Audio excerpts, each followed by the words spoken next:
All right, yeah. Get a little energy in here tonight. It's a good thing. My name's Sheena. I'm one of the MCs for you tonight, and I just want to welcome you to the God Mental Health and Awareness event. This event was started by three men, myself, Pastor Ron Lewis, and Dr. Nii Addy. We had a meeting at the Panera in Edgewater, and as we were there gathered, we just started to dream a little bit, because we're in a city and an environment where people are hurting, they're going through some personal things, and there's not a lot of answers out there. And so we just said, you know what, why don't we come together as a group of men, and let's reach out and let's do something significant for our communities, because this epidemic is not just here in this city, it's not just in our nation, but it's around the world. And so we said, let's do something that will be awesome, that'll be great, the dialogue, and to bring people together from all walks of life, whether you're from Wall Street, Main Street, blue collar, white collar, it doesn't matter. This thing is bothering and hurting a lot of our people. And so tonight, we're gonna come together, we're gonna have a great time, we're gonna have great speakers, people that you'll be able to engage and learn from. And so also, we did say that God is involved. And with that said, I'd like for you to just stand to your feet right now where you are. We have a special musical guest that's gonna perform for us tonight. The Winans, Juan and Lisa Winans, are gonna come out and they're gonna perform. So would y'all please come out, give it up for Juan and Lisa Winans. Hey, what's up? How y'all doing tonight? Like, we wanna do a song for you all tonight. Am I good? Can y'all hear me? Thank you. Ooh. Now, as a singer, I want to tell you I'm a little bit worried because I had that mic sounding nice for my voice. I had it EQ'd and everything. No, I'm just playing. Let's go. This joint is called Tell That. Long as I'm living over. Y'all want to clap with us a little bit? Long as we breathing, we go. Hey. Oh, yeah. See if y'all can learn this right quick. Secret side, you the best thing rockin'. Created galaxies, your resume poppin'. And everything you do so well. Every knee bow, every tongue tell that. Tell that, tell that. Every knee bow, every tongue tell that. Yo, long as I'm living, I'ma sell that. Long as we breathin', we gon' tell that. Title, I'm inclined to agree. The word,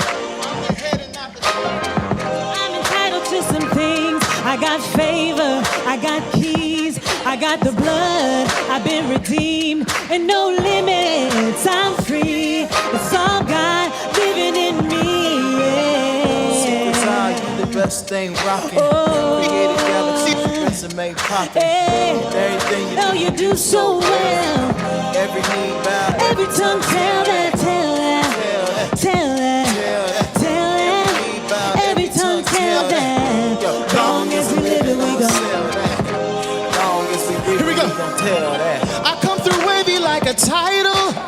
My enemies won't survive. I'm trying to get you this revival. I'm trying to lead you to the light, yeah.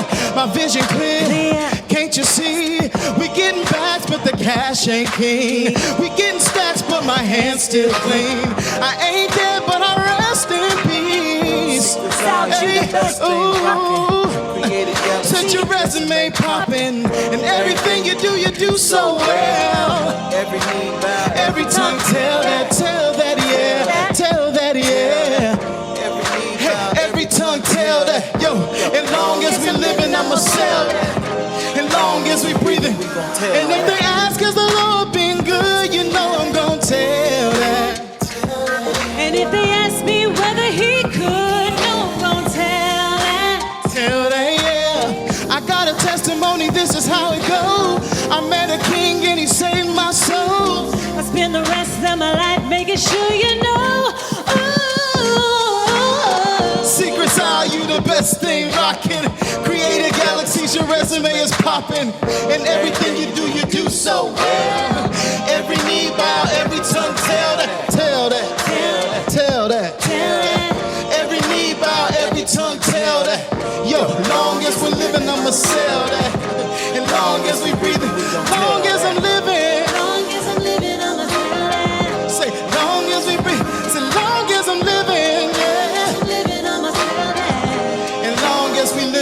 gonna tell that? All right, have a seat. Wasn't that great? All right, so I want to welcome everyone tonight. We are deeply desiring to help people and to bring help and to bring hope. And that's our end game. That's our end game. That's the signal right there, right? That's right. That's our end game. Now, the Avengers end game. Here's what happens. They, psychologically that is.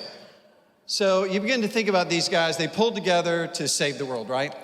But let's think about them individually briefly. Iron Man, the egomaniac billionaire, and classic narcissist. The Hulk, serious anger issues, deeply needs help in anger management. Thor, his grandiose fantasies led him to think he's the only one who's worthy, not to mention his epic sibling rivalry. Then there's Captain America, the World War II vet, who was frozen on ice for so many years that when he got back, he had substantial adjustment disorder. Then there's Black Widow, Natasha Romanoff, and she had a traumatic upbringing, was the emotionless assassin as a child. And then Hawkeye, there was something to do with an inferiority complex. Now, in just mentioning all that, here's why we like the Avengers. We like the Avengers because all of us can see a little bit of our brokenness in at least one of these characters. So tonight, we have an extraordinary group, and their end game is to help all of us. These are the consummate professionals, amazing and extraordinary individuals who have done their homework, received their PhDs, or they've at least overcome in a way that they have this platform to talk to us tonight, not in a condescending way, but in a building up way.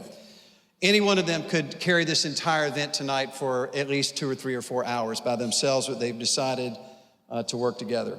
Now, I'd like to briefly introduce the visionary behind this night. Dr. Nii Addy is a Yale professor, an extraordinary researcher, and this event would not have been able to be pulled off without him.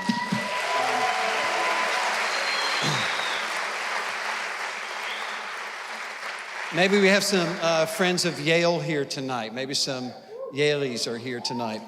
Dr. Nii is a very busy professor. He's a researcher who's extraordinary in his research. He's also spends and invests time as a faithful husband. He's the father of 2 wonderful children, and he's taken the time to leave the very lab that bears his name, the Addy Lab at Yale, to come and to bring forth this all-important event tonight. And I just want to say to Dr. Addy a hearty thank you for your leadership and for caring for us. And even though we all have issues, we're willing to put our issues aside to think about somebody else. Let's welcome Dr. Nii Addy.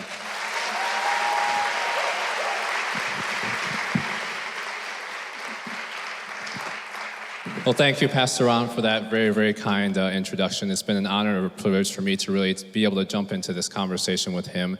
And I really applaud him for his vision and his passion in this area. So if we could just give it up for Pastor Ron one time.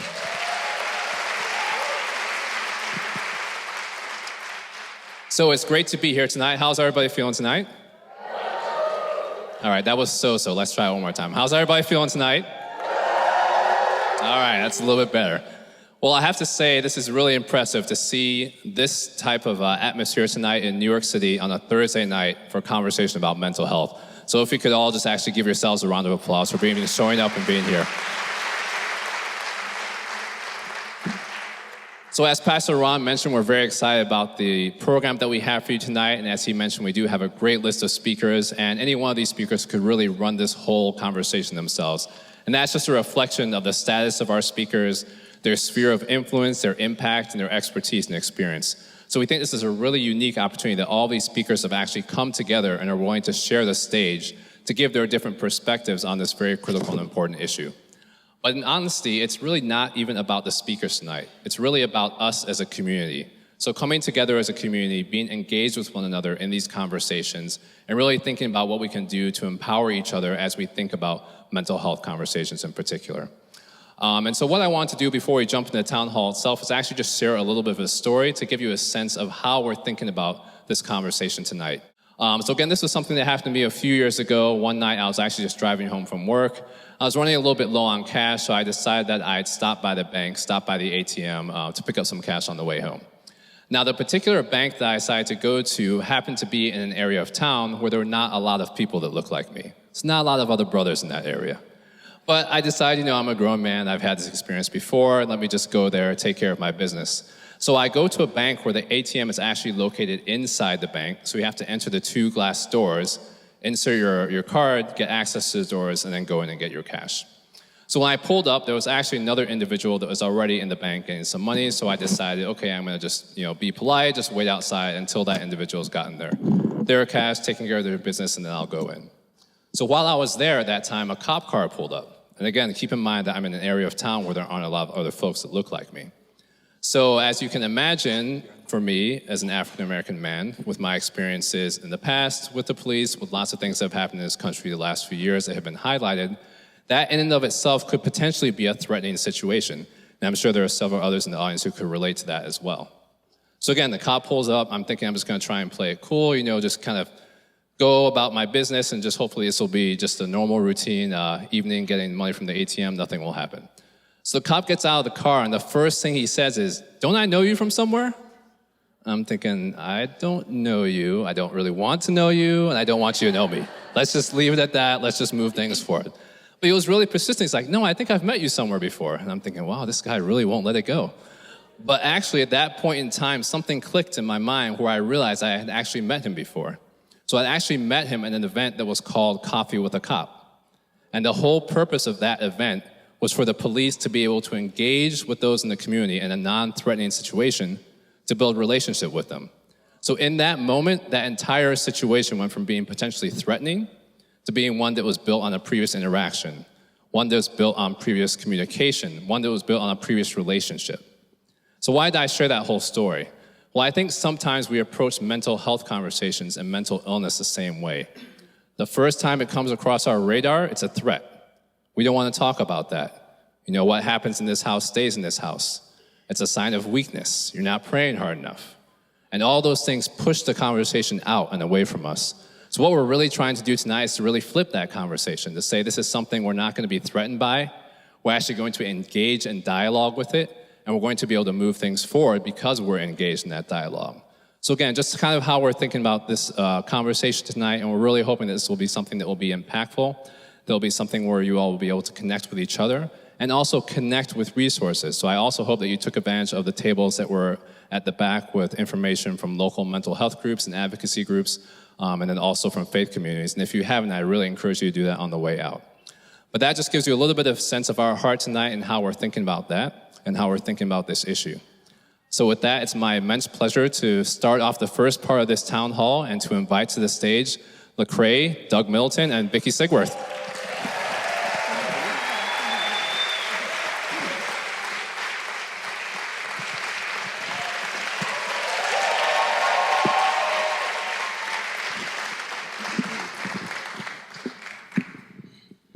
All right, so these folks don't really need much of an introduction, but I'm going to do a brief one anyway, just to orient you all. So first, to my right, we obviously have Lecrae. Let's give it up for Lecrae.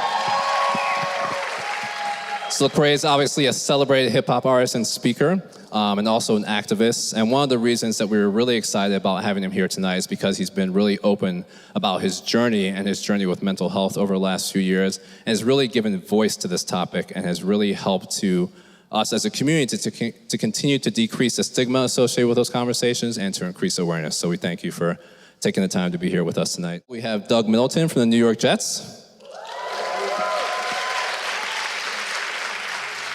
So Doug is obviously one who's had a lot of success on the field, has also been one who's actually battled through injuries and continuing to make an impact on the field. So we applaud you for all that work that you're doing. But we also are happy for the work that Doug's doing in the community. He's actually a mental health advocate, and a few years ago started an initiative called Dream the Impossible.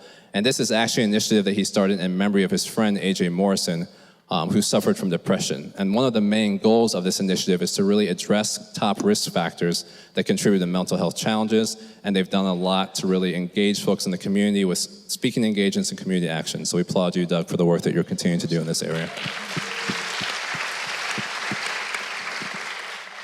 And then next to Doug, we have Vicky Sigworth.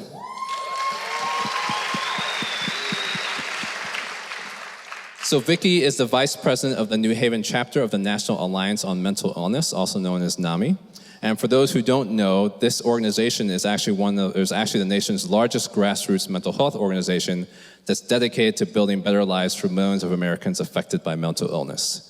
She's also an international advocate for spinal cord injured persons as well. And actually both of these roles that she has have both been spurred by her sons. So one son who is actually living with a spinal cord injury and another son who is living with psychosis. And on a personal note, I'll say with all the work that Vicky does in the community, she's tireless and she's one that's really a person of both passion and compassion. So we're honored and blessed to have her here with us tonight.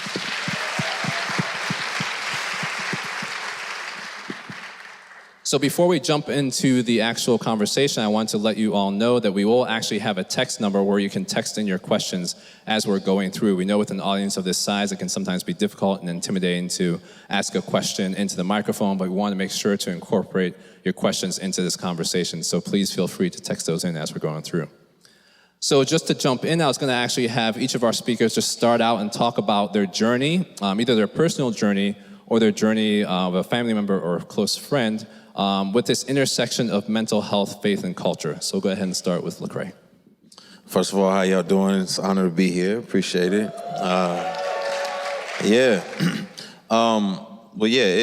This is an area that's near and dear to me because of my own personal experiences. I don't even know where to begin. Obviously, just growing up in a household that was dysfunctional. And when I say dysfunction, there's a lot of different categories for it. I fit most of the categories in terms of fatherlessness, in terms of drug abuse in the home, in terms of physical abuse, in terms of sexual abuse. So all those things were happening in my home, and that led me, just really down a dark path that expressed itself in depression, obviously, as a teenager. And then as I got older, just trying to fill in those gaps and fill in those voids with success and achievement, which added stress. And then on top of stress, all of the issues that we saw in society over the last 4 years, also increased my anxiety. So you name it, I've dealt with it probably in some capacities. But man, I'm here as a product of what God can do with an individual who's been through all those different circumstances and battled those particular different things, and has come out on the other side. Continuing to fight and continuing to battle, and want to be an advocate for everybody else out there. So, yeah. Great. Thanks for jumping in, and thanks for your vulnerability and sharing that story as well. I know that goes a long way to empower folks. So, Doug, what about you? How would you describe that aspect in your life? Like I said, thank you for allowing me to be here. But for my story, my mom has been a professional in this field her entire life, something she's worked for. She worked for health insurance companies.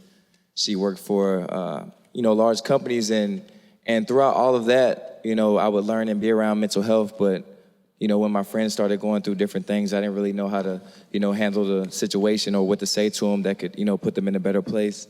And then my best friend, somebody that was very close to me, we grew up together since the age of 7, lived up on the same street, a couple doors down from me. We shared a lot of firsts together, went to high school together. And he suffered through severe depression for 5 years. And then as he was suffering, I didn't really know how to help.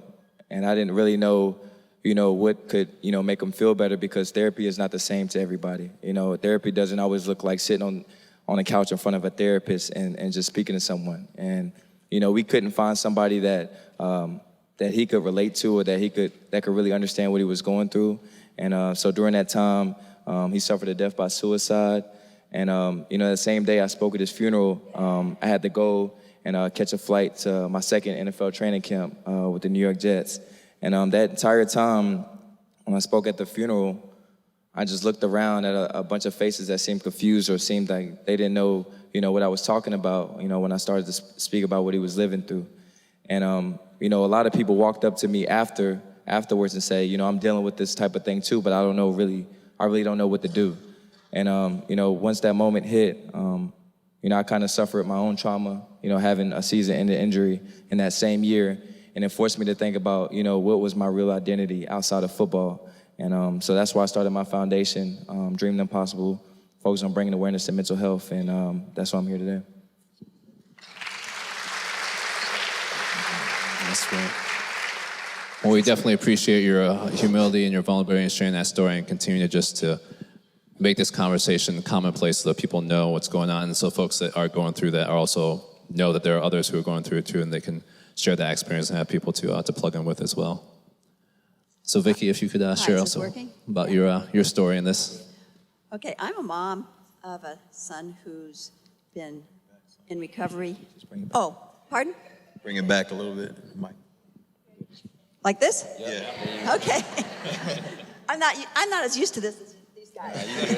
I've got my little cheat sheet here.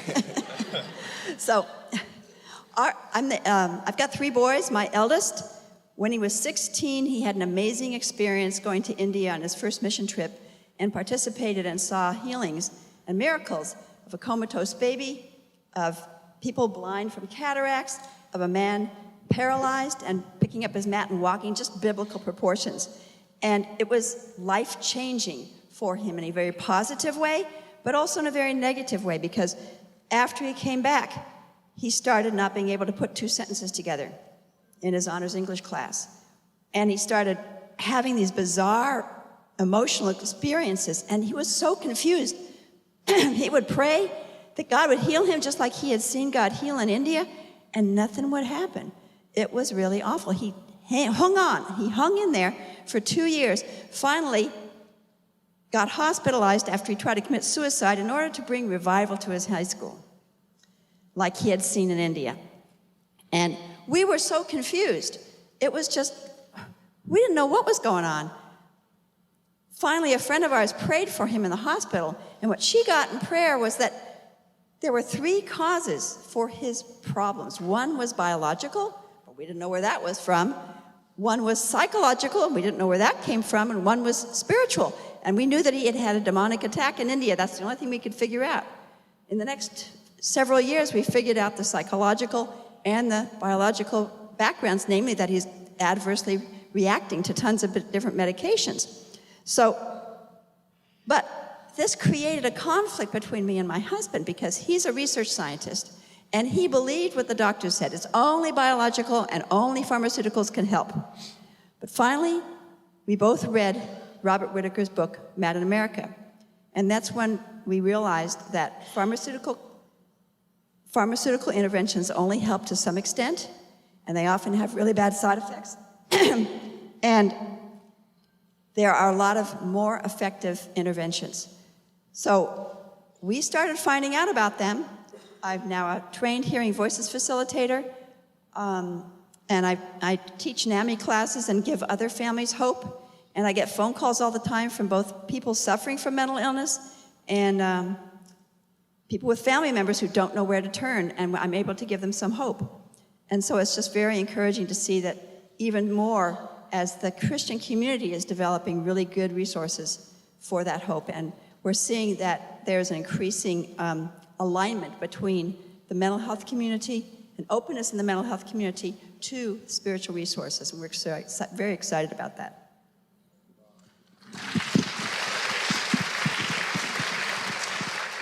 Thanks so much, Vicky, and thank you as well for your vulnerability and just sharing your story, and then also the things that you've seen change over time. And I think you hit on a key point, and one of the points that we're trying to emphasize tonight as well is that we really want to have a holistic approach to this, thinking about the many different aspects that contribute. So biological, psychological, cultural, socioeconomic, spiritual, and really thinking about all the different components that make up what we think and talk about as mental health. So to jump into some of the questions that we've been thinking about over time, one question I wanted to ask you all is, what in your view is actually the current state of mental health conversations in our society? I personally feel like it's definitely being addressed more. It's something that is being talked about more, which enables people to feel a little more freedom about talking about their own particular struggles. I still don't think it is as talked about and discussed as much as it should. I don't think it's in the forefront as much as it should be. And I'd like to see more of that happen. Obviously, anybody out there who has battled, struggles with their own mental health realizes how serious and detrimental it is. And so why it's not, why it's kind of hidden or pushed under the rug is a mystery. It's frustrating to me because as somebody who suffered, I'm like, when you're in a really, really dark place, I mean, you'll eat your own shoelaces if it'll heal you. You know what I mean? And so I don't. That's me. And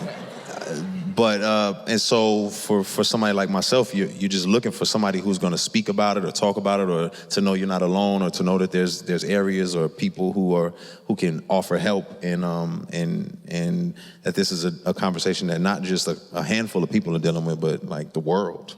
Yeah. My opinion on the state of mental health or mental wellness, I feel like the conversation has definitely increased. I feel like more people are talking about it. I feel like more people are feeling like they can talk to it with anyone. But I also think that the resources are way behind. So many people are suffering, but there's not enough resources, yet alone good counselors. Some people might, get recommended to a counselor, but they may not have enough money to pay for it. Or they might get recommended to a counselor, and that counselor might not even be a right fit for them. It might take them 2-3 counselors before they find the right person that can help them. Or you have, drugs that's being overprescribed. So I would say that, we're in the right direction with talking about it, but we need to get the right resources in place to help these people, because there's a lot of people out here hurting. And, they're screaming for help, but we're not really catching up to be able to help them. Yeah, I would say we're moving in the right direction, but we really have a long ways to go. One of the advantages of the biological idea behind psychological problems is that it shifted the blame away from the families. The bad side is that it's stigmatized all people with mental illness as, they're genetically other. And so people who have serious struggles, like your friend, don't want to admit, because then that's an admission that they're like alien. They're genetically at fault. And so I think it's really important to get the word out there that that's not been proven.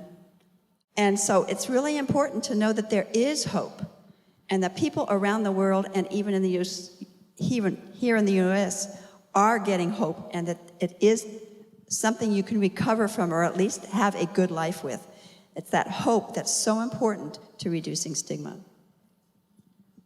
Well, that's great. You've all touched on some really, really important points, both in terms of access to resources and just the stigma that's associated with this as well. So I think this is something for us to all definitely continue to think about.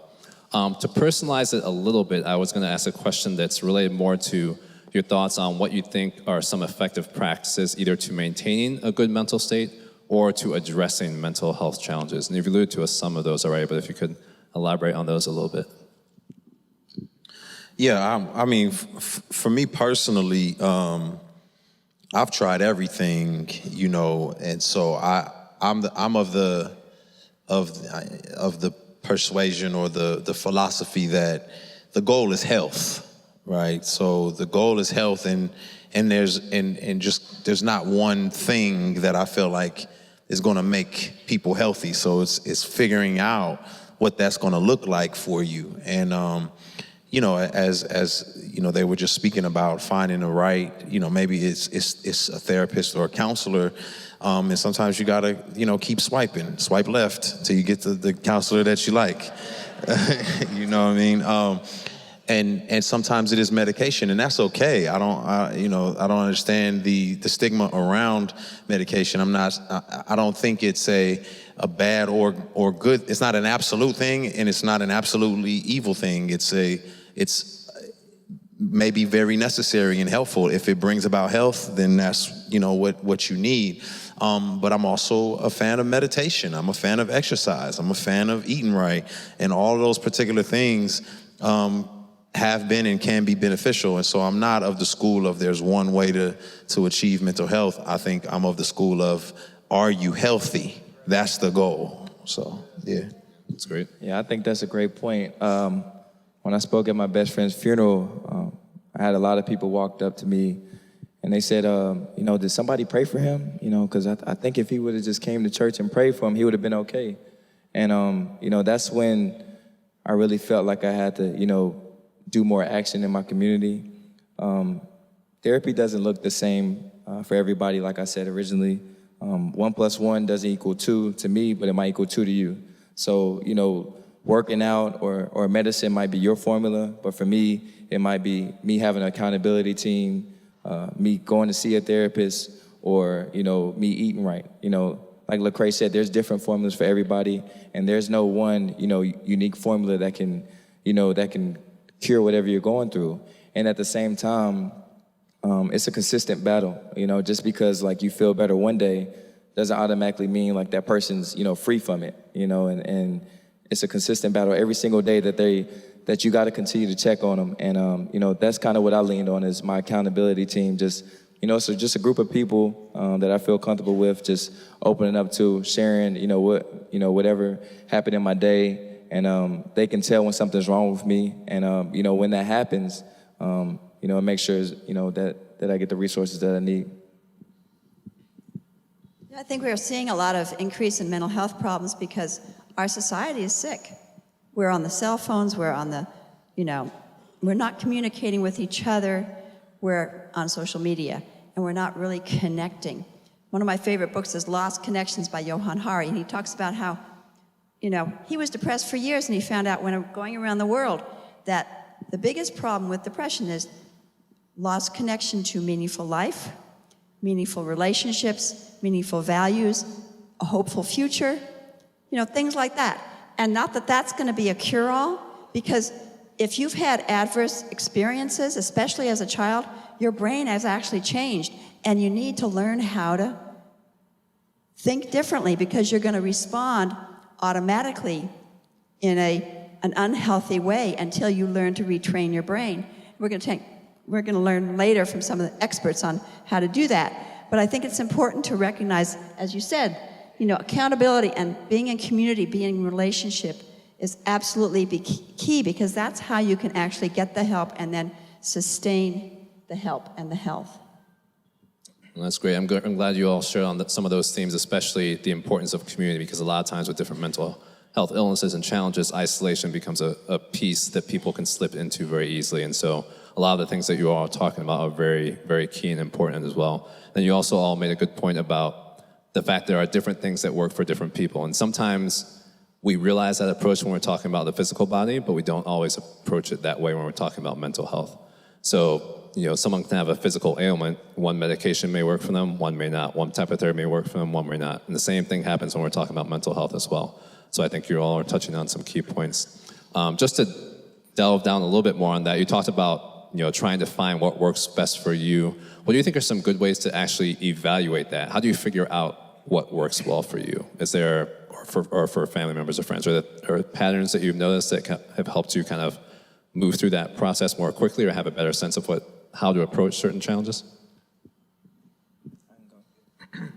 A big thing for me, or a big thing that I know like some of my family members use is they journal a lot. They journal, through their experiences in life, or even they journal about how they felt that day. They journal about like what kind of therapy they used that day and how did it work for them. So if they worked out, or they use CBD or like whatever it was, there's so many different combinations of things that you can use, and they just pretty much chart how they feel. And if they continue to feel good with that same formula, then they just continue with that. And then if it stops working, then they try something else. Like I said, there's no unique way to stop it or to get through what you're going through, and it's a consistent battle every day. I think for me personally, I can tell you what didn't help was YouTube. You get on YouTube, you think you're gonna die in the next 5 minutes. So just don't self-diagnose yourself. Save yourself some trouble right now. Talk to your professionals and friends, and phone a doctor or something, but stay off of YouTube. It's not qualified experts on YouTube. It's just gonna lead you down a dark path. Take it from me. I've been down there many times. But yeah, I think one of the biggest things is truthfully for me it really is community. It really is people who love you where you are, for who you are, how you are.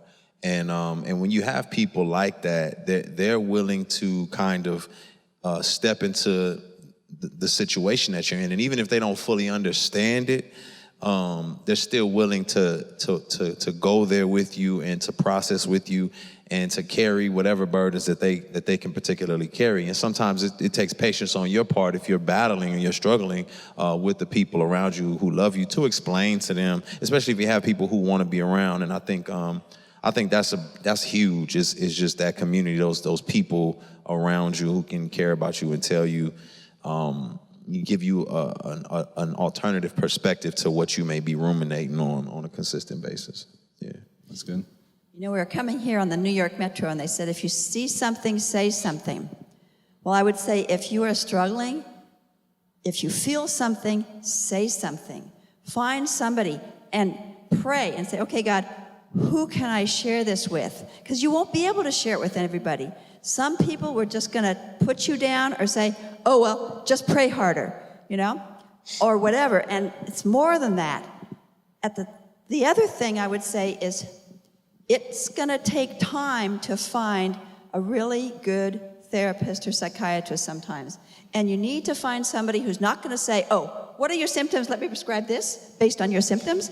They're going to say, what happened to you? Tell me your story.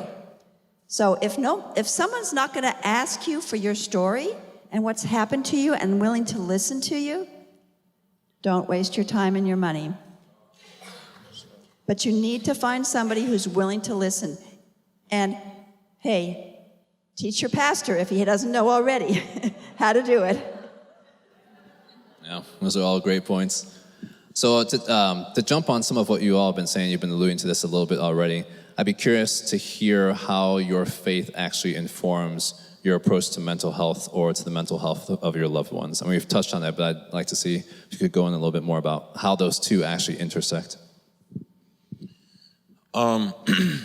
So probably in one of my lowest moments, I was crippled with anxiety, like acute, and it would topple over into depression because I was just like so,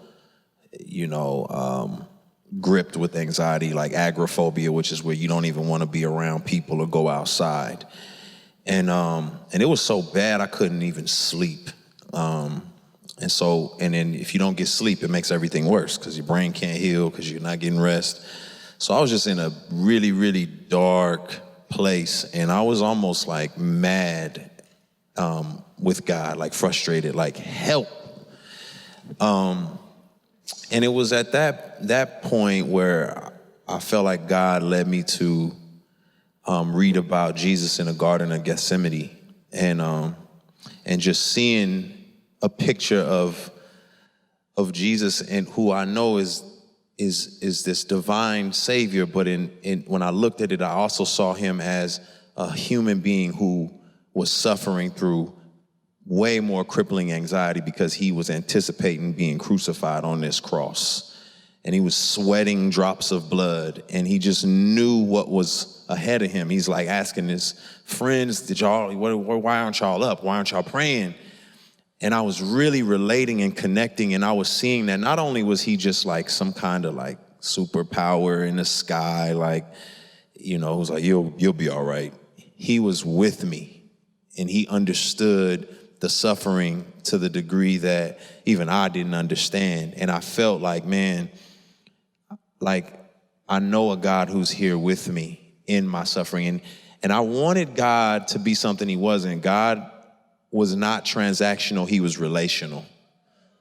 I wanted him to be transactional and just make it go away, but he was like, no, I'm gonna be here in it with you, suffering for you.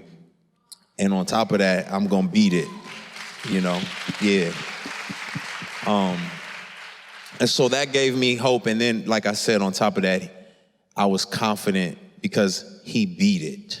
And he says there's gonna come a day and a time because you trusted me that you'll never have to deal with any of this stuff ever again. And I'm just following him until that day comes, until I'm with him in a glorified, different body and different brain where I don't have to be concerned with this type of stuff. So, yeah.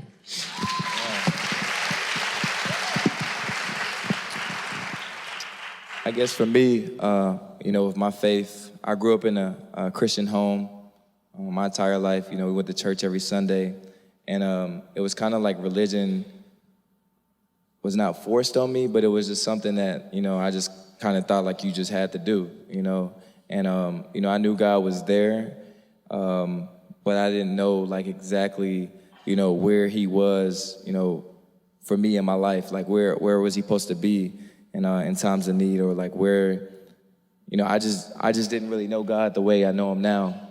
And so I didn't really know God until I felt my first experience, having my complete identity removed. After my second year, after my best friend died, I had a season-ending injury. And so it was no football for me. Had a surgery. And at that point in time, like I completely lost, what I had been defining myself as for like the past 18 years of my life, as just somebody who plays football.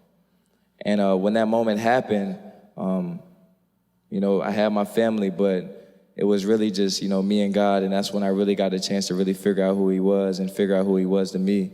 And just knowing that he was there with me through that entire experience, knowing that he was who, what made me, and he was who I was, and just getting, to spend some time with him, it prepared me for other adverse situations that I would face later on in my life. And, I even faced times where I would question God. I would question God, like, why are you taking me through this? This is not the plan that I had. Everybody wants to, tell God your plans, and God looks back at you and kind of just laughs. And that's really what it was to me. Like, I was like, I want to be this, I want to get drafted. I want to be this Pro Bowl player. And it's like, God's like, pump the brakes for a little bit. I want to take you somewhere else. And, that's where he kind of took me down this mental health, speaking thing. And then, again, this past season, I have another season in the injury. So I'm like, God, like, what are you trying to show me? Like, I get the message. I think I got it the first time. I kind of understood it. Like, I was like, the connection is definitely there between me and you. And still at that same point in time, like I'm doing all this speaking about mental health, and at the end of the day, I'm still questioning who God really is, because I'm just I was angry at him. I feel like he took everything that I had, everything that I worked for my entire life, and that's what life was to me. And after going through this second injury, I kind of reached rock bottom. I started to drink a lot more. I started to lean on other mechanisms as, a way that I could express myself, now that I didn't have football. And, that's when I really realized that I was more than just a football player. I was more than just an advocate. I was a son of God, a son of Jesus Christ. And through that, through my journey, it's prepared me for all the adverse situations that I continue to face, and everything that I will continue to face in my career and beyond my career. And, now that, he took me through all that, I can actually see the light now. And I can actually see, like, no matter the day, football is over, I'll never have an issue, figuring out, who I'm supposed to be.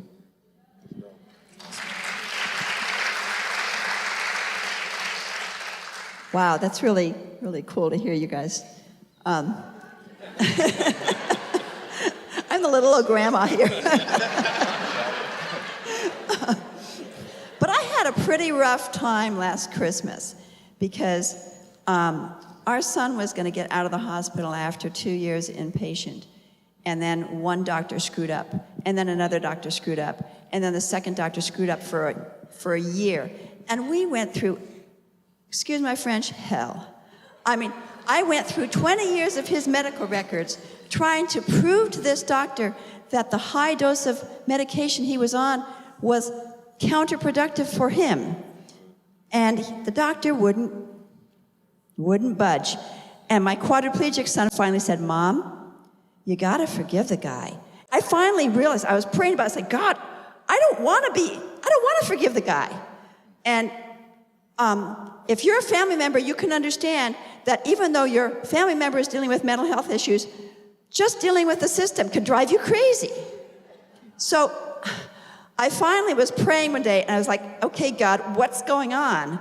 And he was like, you know your dad? You know you've always had issues with people in authority, and you know you've always tried to tell them what's right, and you know better than them? Well, guess what? I've put this doctor in your life for that purpose. And I said, uh-oh. So I ended up calling this ministry that prays for people with mental illness. I said, I need prayer. And they said, I need prayer. And they said, okay, go up to this church I happen to know in Connecticut. I had to spend about 4 hours filling out a 7-page survey. My relationship with my parents, their relationship with my grandparents, blah, blah, blah, blah, blah. And then for free, they gave me 2 hours with 2 people praying for me.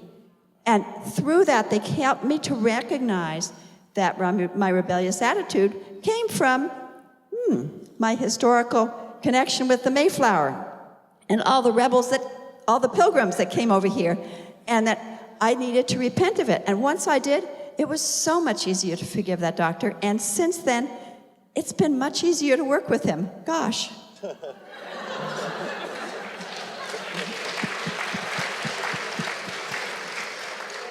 Well, I appreciate how real you all are being in these answers. No, but in truth, I mean, that's part of what we're trying to do tonight too, because a lot of times you don't hear this part of the story. So you see the end product, you don't see the process that people went through, and then all you think about is, well, they look like they've got it all together, but you don't know the actual journey and the pain and the ups and downs that came through that. So I think there's a lot of power that comes in hearing the entire journey itself too. So I appreciate all of you being willing to go to that level in this conversation. So I hope that you all have actually been texting in, because at this point I actually want to shift gears a little bit. We have a couple mic runners who've been kind of filtering through hopefully the text questions that have come in. So if those 2 folks could take turns asking some questions to our panelists, that would be great. So the first question is, how would someone go about starting to help or be an advocate for mental health? Where can we go in New York City to truly help make a difference and get the word out? Well, I would suggest that you start by calling NAMI, National Alliance on Mental Illness. They have one in New York City. In fact, I think there's some representatives here that'll be at a table afterwards. Yeah, I say if you're here tonight, this is, yeah, you here. Yeah. Like, stick around. Start right here.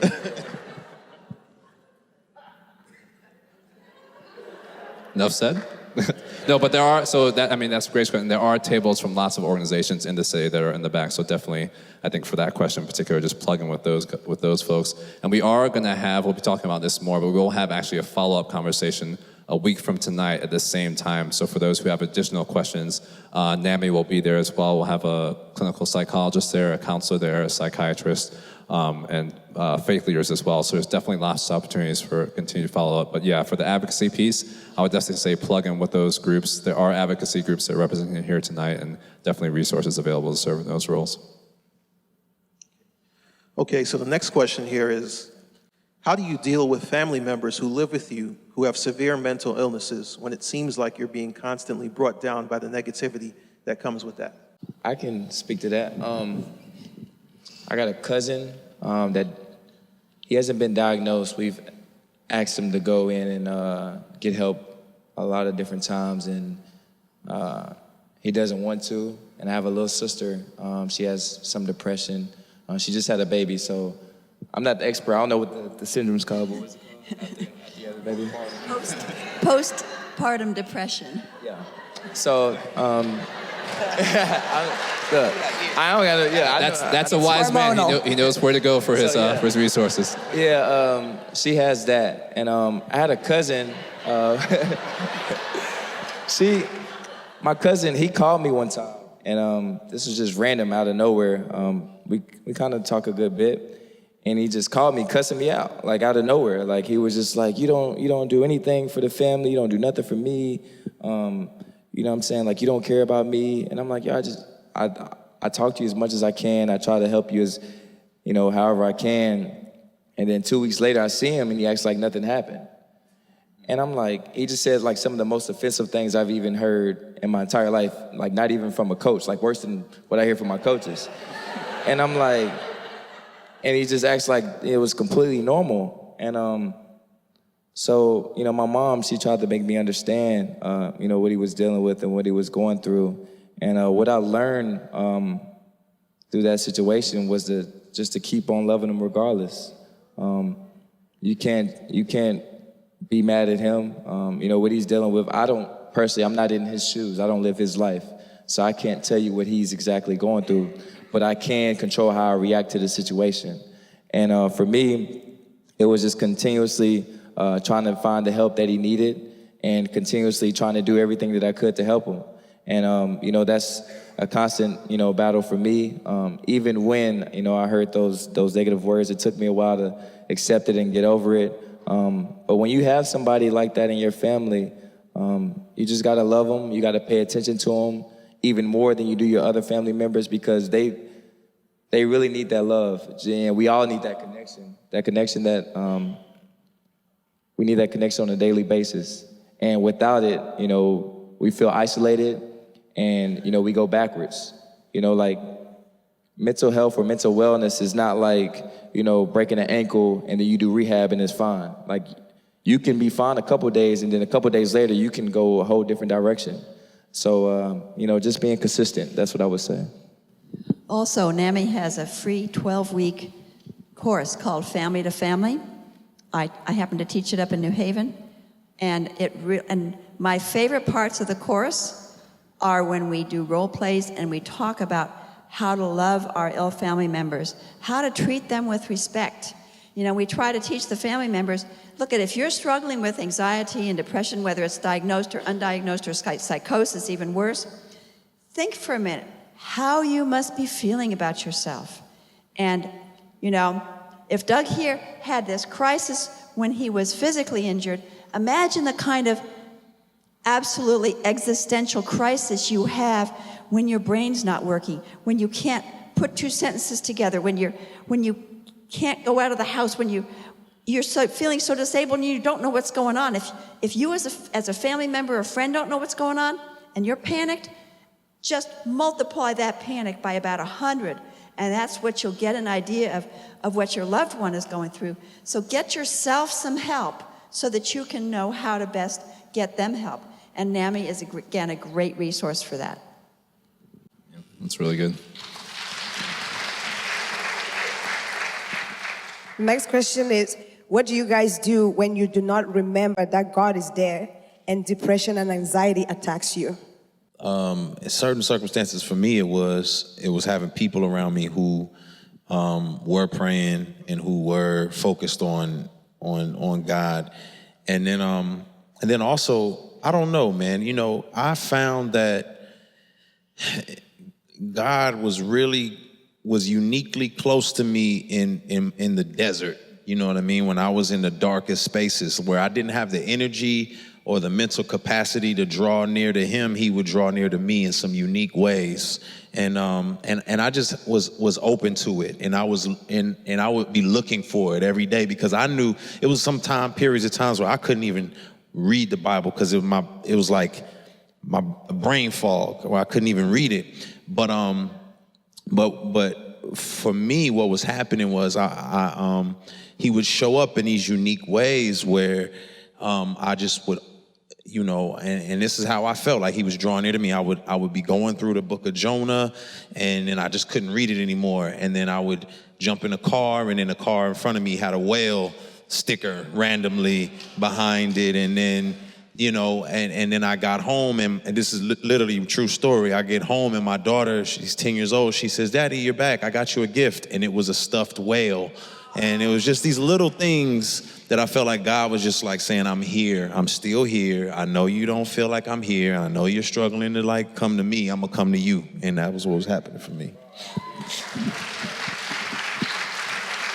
I think my worst anxiety was when our youngest son had fallen off a cliff and broken his neck, and he had 5 weeks of rehab at the hospital and needed 10, and we had no way to pay for it. And my husband said, "Oh, trust God, he's gonna work something out." And I was like, I was doing everything on my own, trying to do God's work, right?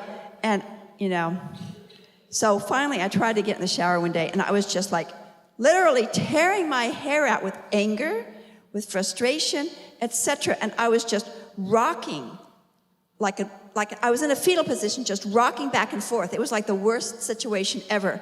And like all of a sudden, God shows up. And all of a sudden, I hear this voice in my head saying, "Give me a sacrifice of praise." What's a sacrifice of praise?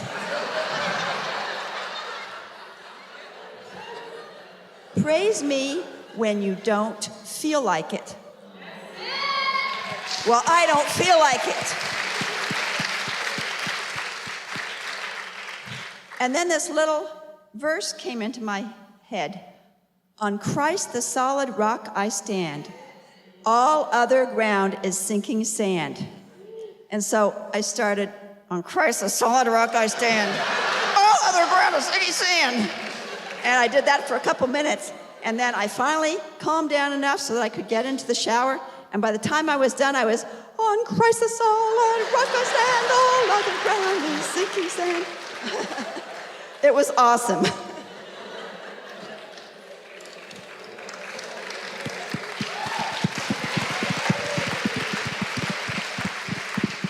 I'm gonna just go home now. So.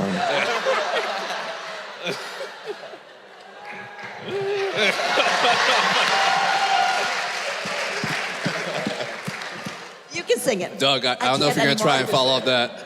Doug, you going to sing? No, we're going to do this. It's happened before, hasn't it? We got time.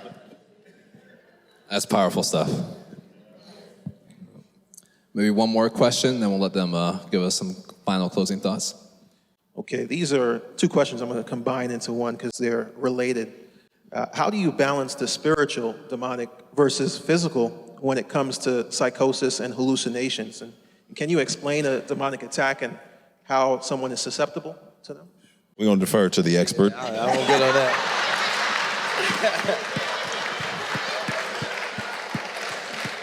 No expertise here. It's all a matter of discernment. Ha ha. Nobody knows for a particular individual what's psychotic and what's demonic and what's godly. There's a book that helped us get through a really bad time when David had to go cold turkey off his meds. It's called Schizophrenia, A Blueprint to Recovery.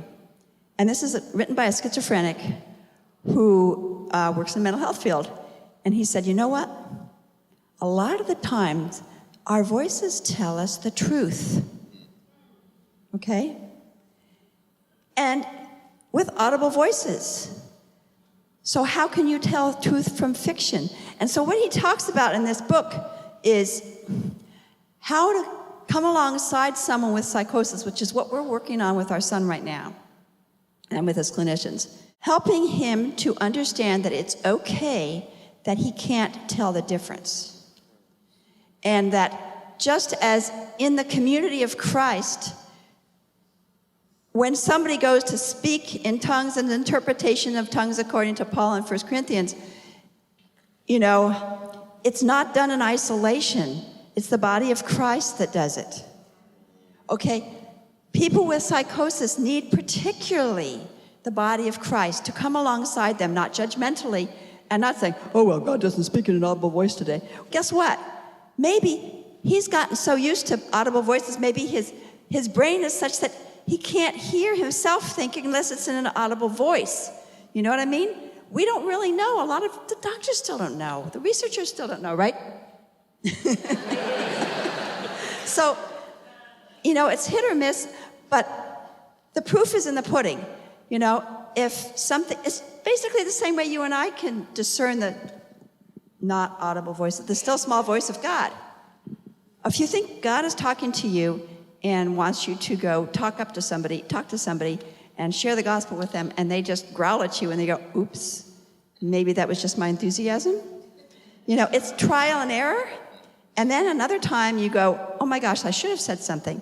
And then another time you said, okay, I think I'm going to say something, and wow, you have this amazing conversation. That's how you sort of learn when it's yourself and when it's the Lord and when it's your indigestion. And I think the thing that I've learned more than anything else is mental health and mental illness is only on a spectrum. We all have a touch of each. And so somebody can be very psychotic and have some incredible insights that we, as non-psychotic people, need to take seriously. There are other times they are very psychotic and they're very psychotic. And we need to love them enough to learn how not to judge them, and so that they will start to listen to the body of Christ, whether it's their families, their friends, or their therapists, to be able to hear and be humble enough and be secure enough that you love them so that they can feel it's okay to be wrong.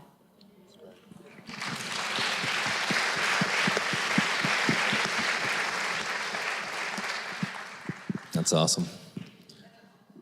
Anybody else want to close after that? Vicky's laying it down tonight. She shut it down.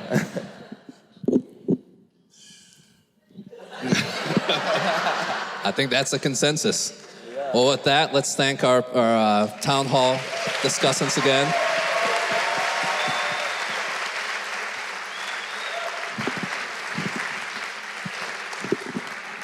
Well, again, this is part one, so stay tuned. We have part two coming up with all the experts coming out to actually address some of these things that we've talked about. So we really thank all of you for the questions that you've chimed in with so far. Again, we know that we couldn't get to all of them, but again, we're hoping that this is not an isolated event. So we don't want everything's not going to get answered tonight. So these are conversations we want to make sure that you all continue to have with each other, that you have with the folks at the booth, and again, for any who are available for our follow-up conversation next week as well. So let's thank our panelists again one last time.